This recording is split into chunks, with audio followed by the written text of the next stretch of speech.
है वो ऑपरेट करेंगे तो जो सर्किट है वो रेजोनेंस से बाहर हो जाएगा। और जब हम लोग IRMS की बात करते हैं तो यहाँ पे एक ऐसा CJI में सवाल आया था कि यहाँ पे हमारा इम्पीडेंस कितना होता है। तो यहाँ पे जो इम्पीडेंस की वैल्यू होती है वो इन हर्ट्ज क्या करेंगे, रेजोनेंस फ्रिक्वेंसी जो हर्ट्ज में होगी उसमें क्या करेंगे, बैंडविड्थ का आधा जोड़ देंगे और लोअर कट ऑफ फ्रिक्वेंसी निकालेंगे तो बैंड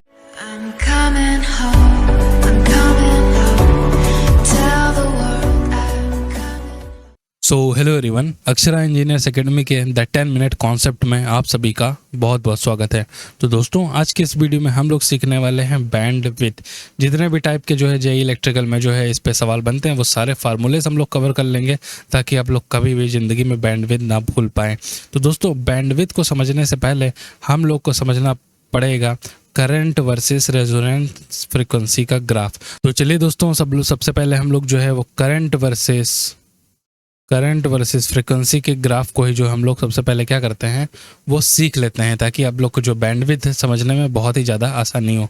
तो चलिए दोस्तों सबसे पहले हम लोग क्या करते हैं, सबसे पहले हम लोग जो है वो I वर्सेस फ्रीक्वेंसी का ग्राफ जो है वो ड्रा कर लेते हैं। तो चलिए दोस्तों ग्राफ हम लोग का रेडी हो गया है, जिसमें ये वाली लाइन काहे की है, ये है आपकी रेजिस्टेंस की लाइन, ये हो गई फ्रीक्वेंसी की लाइन और ये वाली काहे की लाइन है अभी आप लोग को पता चल जाएगा। जबकि ये वाली लाइन काहे की है, ये करंट की लाइन है और यही लाइन काहे की है, सेम इम्पीडेंस की लाइन है। आप लोग को पता ही होगा कि इस पॉइंट पे क्या होता है, इस पॉइंट के पे क्या होता है, इस पॉइंट पे जो फ्रीक्वेंसी होती है वो ओमेगा नॉट होती है, यानी कि रेजोनेंस फ्रीक्वेंसी होती है।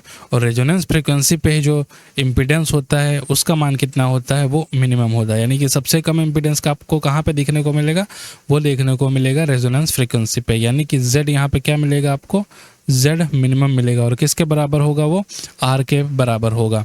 अब देखिए जब भी Z क्या हो जाएगा, मिनिमम हो जाएगा, उसी पॉइंट पे जो करंट हो जाएगा वो क्या हो जाएगा, मैक्सिमम। यानी कि आपको यहाँ पे करंट क्या देखने को मिलेगा, यहाँ पे करंट आपको मैक्सिमम करंट देखने को मिल जाएगा।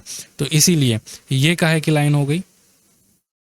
तो यहाँ पे आप लोग को करंट क्या देखने को मिलेगा, यहाँ पे करंट आपको देखने को मिलेगा, मैक्सिमम करंट आप लोग को देखने को मिल जाएगा। करंट थोड़ा सा सही नहीं बना है दोस्तों,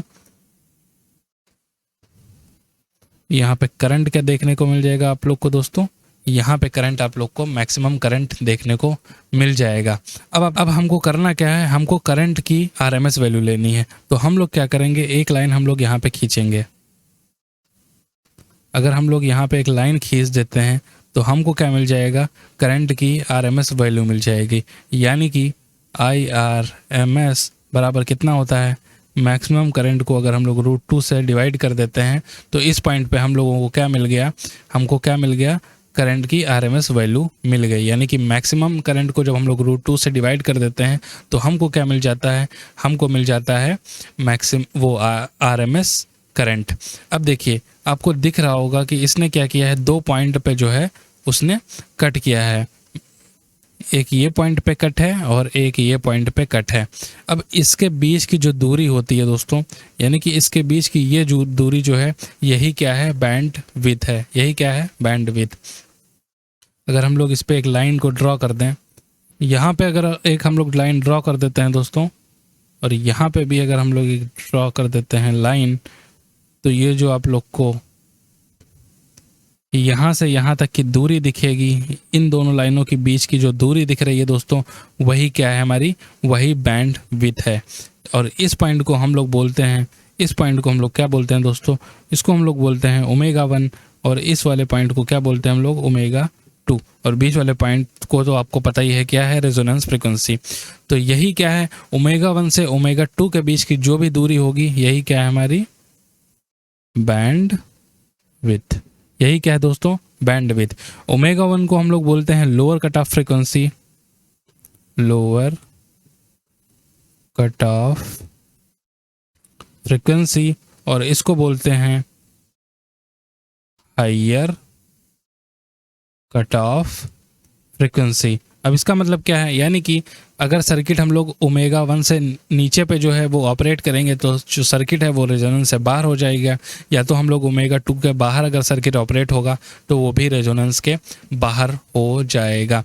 और जब हम लोग IRMS की बात करते हैं तो यहाँ पे एक SSC में सवाल आया था कि यहाँ पे हमारा इम्पीडेंस कितना होता है। तो यहाँ पे जो इम्पीडेंस की वैल्यू होती है वो होती हो दोस्तों Z√2। यहाँ पे इम्पीडेंस कितना होता है इस पॉइंट पे हमारा इम्पीडेंस होता है Z√2। कितना होता है दोस्तों? Z√2। तो इतना समझ में आ गया होगा दोस्तों। अब आप लोग को समझ में आ गया होगा कि बैंडविड्थ एक्चुअली में क्या होती है। बैंडविड्थ क्या होता है? लोअर कट ऑफ फ्रीक्वेंसी और हायर कट ऑफ फ्रीक्वेंसी के बीच का डिफरेंस होता है। इतना आप लोग को समझ में आ गया होगा। तो ये जब भी जहाँ पे हम लोग को क्या मैक्सिमम करंट मिल रही है वहीं पे हम लोग को क्या मिलेगा, हम लोग को क्या देखने को मिलेगा, वहीं पे हम लोग को मैक्सिमम पावर देखने को मिल जाएगा। हायर कट ऑफ फ्रीक्वेंसी पे पावर फैक्टर क्या होगा? हायर कट ऑफ फ्रीक्वेंसी पे जो पावर फैक्टर होता है वो लैगिंग होता है। और लोअर कट ऑफ फ्रीक्वेंसी पे पावर फैक्टर क्या होता है दोस्तों? यहाँ पे पावर फैक्टर आपको लीडिंग देखने को मिलेगा। तो आई थिंक आप लोग को करंट वर्सेस फ्रीक्वेंसी का ग्राफ जो है वो आसानी से समझ में आ गया होगा। तो अब हम लोग देख लेते हैं कि बैंडविड्थ पे कितने सारे फार्मूले होते हैं।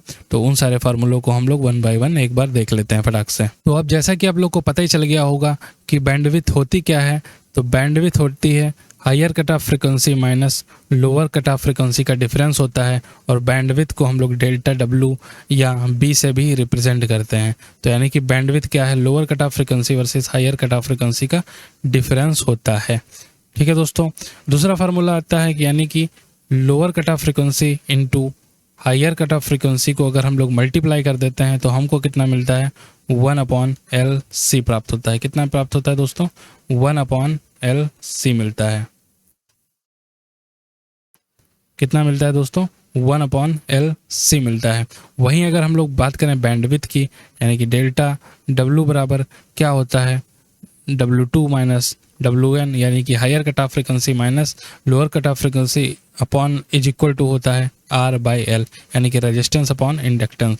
तो ये चीज़ भी आप लोग को याद रखनी है दोस्तों। एक तो ये फार्मूला हो गया।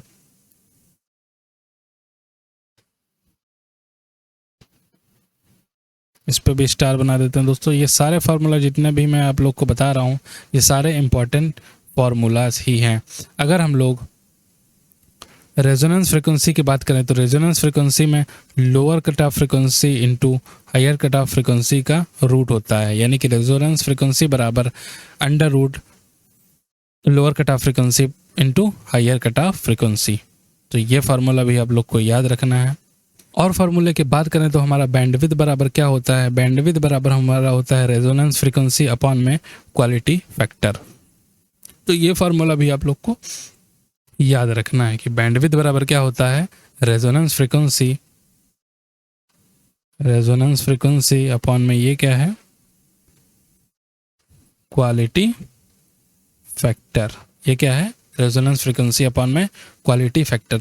ये सारे फार्मूला कहाँ में थे? रेडियन में। अगर हमसे हर्ट्ज में पूछ ले तो क्या हम लोग बताएंगे? F2 क्या है दोस्तों? F2 है हायर कट ऑफ फ्रीक्वेंसी की बात करें तो होता है रेजोनेंस फ्रीक्वेंसी हर्ट्ज में प्लस B2 यानी कि बैंडविड्थ अपॉन में 2। तो ये फार्मूला भी आप लोग को याद रखना है। दूसरा फार्मूला अगर F1 निकालना हो तो क्या करेंगे?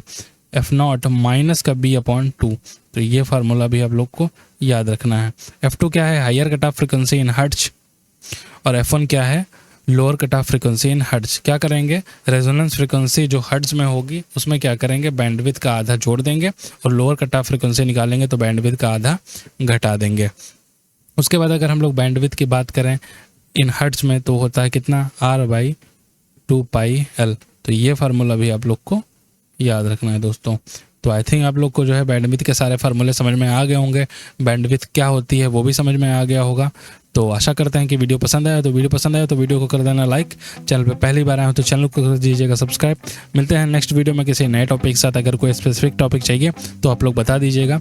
मिलते हैं नेक्स्ट वीडियो में। Till then take care, bye bye. Steady, I feel ready, but my legs heavy. I don't get it. How come I haven't hit it already? Still working, I'm still learning, I'm still searching, finally earning something, finally turning something called a profit. If I hear you talking shit, don't get caught in it. I'll be popping off.